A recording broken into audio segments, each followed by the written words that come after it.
Good day, students and viewers. My name is Abdulaziz Idris, your regular Math 102 lecturer. In today's video, we are going to look at the principle of mathematical induction. And the principle of mathematical induction asserts that a particular statement is true for a given value of n.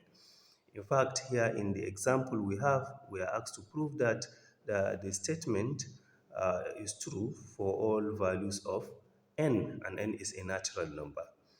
To prove that a mathematical induction is true, then you have the basic step. You prove for n equals to 1, and then for n equals to k, and then the inductive step, which is for n equals to k plus 1. In fact, if you can assume that a particular statement is true for all n, and achieve that it is true for n equals to k plus 1, then the proof is complete. So we can go ahead now and prove this statement that 1 plus 2 plus 3 plus up to some number n, then it is always equals to half n into n plus 1. Now we go with the proof that this is what the proof is saying, that this is the statement P of n for all n. So the statement is saying 1 plus 2 plus 3 plus up to plus n is equals to half n into n plus 1. In fact, this is for all n, for all natural number n. Now, it is very simple to see that it is true for n equals to 1. It is true for n equals to 1. So, if you plug in 1, so the first, if n is equals to 1, so 1 is equals to, you have half of 1 times 1 plus 1, which is 2.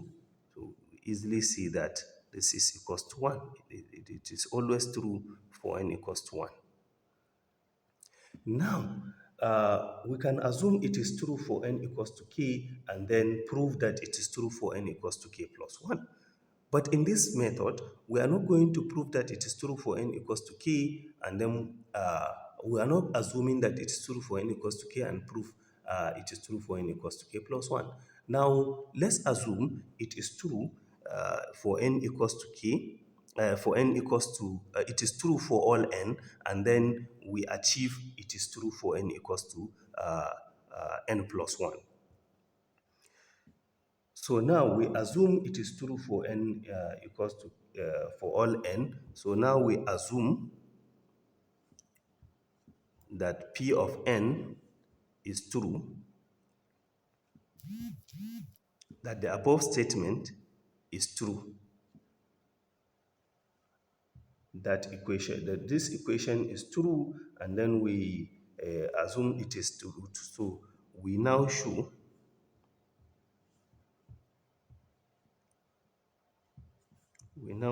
that P of n plus 1 is true.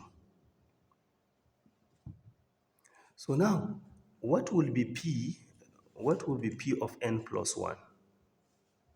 So P of n plus 1 is going to be 1 plus 2 plus 3 plus n, but n is not the end, so we have n plus 1 now. So plus n plus 1. So this is equals to, we look at the right hand side here.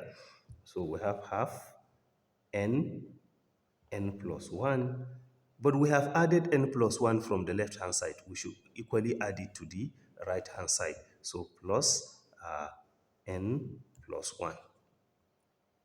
So, simplifying the right hand side, what happened? So we have, this is half.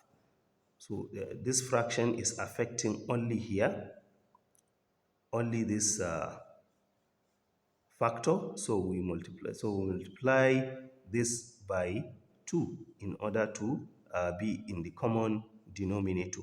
So we are going to have half into, so we have n into n plus 1. It is already affected by this division. So plus for you to add this one also under the same denominator, you have to multiply it by 2, n plus 1. So this is equals to half into, so you have n plus n, and then you have n plus 1, n plus 1. So you have n plus 2, and then into any of the n plus 1. Or you can easily, since it is multiplication, you can easily swap it. Multiplication is commutative, whichever one comes first, it doesn't matter. So this is it. So the formula is now true for n equals to n plus 1. So by the principle of mathematical induction, it is true for all n, for all natural number n. Any n, look at it here. Look at the right hand side here of the question. So it is true for n. Here is n plus 1. And we have proved that it is true for n plus 1, you see, n plus 2. Here is n. When n is n plus 1, so you see n plus 1. N plus 1, if n is n plus 1, so n plus 1 plus 1 is n plus 2. And hence, we have proved the assertion. Thank you very much.